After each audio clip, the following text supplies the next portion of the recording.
So, if you've ever watched anything that the Minded Institute or I have done before, you know that I spend a lot of time focusing on mental health, and in particular on anxiety and PTSD. And I just wanted to highlight something. So, it's not uncommon in a class where somebody may have had trauma where they don't want to look down. That might be in a standing forward bend, that might be in child pose, or other things like a seated forward bend. And so it's really important that we as yoga professionals are not insistent, and if we are teaching in person again, that we don't push people's heads down. Generally speaking, individuals will choose to allow their head to hang if they feel safe doing so.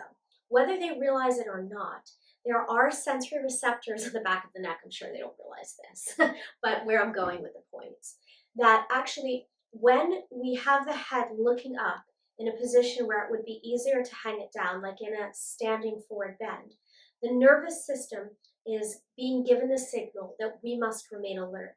So organically and naturally, we would normally just let the head hang.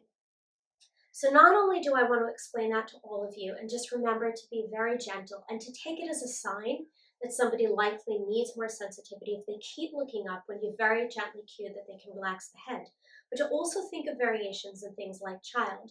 So what I often do, especially if I'm teaching a class specifically for PTSD, when we go into child pose, and without saying you might not feel safe, which I think can be triggering and make people feel stigmatized, is I'll give different options for child, like this or like this, and I'll say, and if you'd like to look forward in child, always feel free to place the hands underneath the chin and you'll be able to look forward, right? Now, this is not the most comfortable option, right?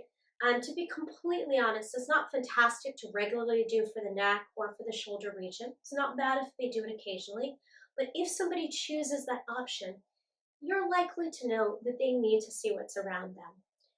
And just one last thing, when you ask somebody to do this, do not use the term fists, again, possibly activating, so you can just say bring the fingers towards the palm and place one on top of the other.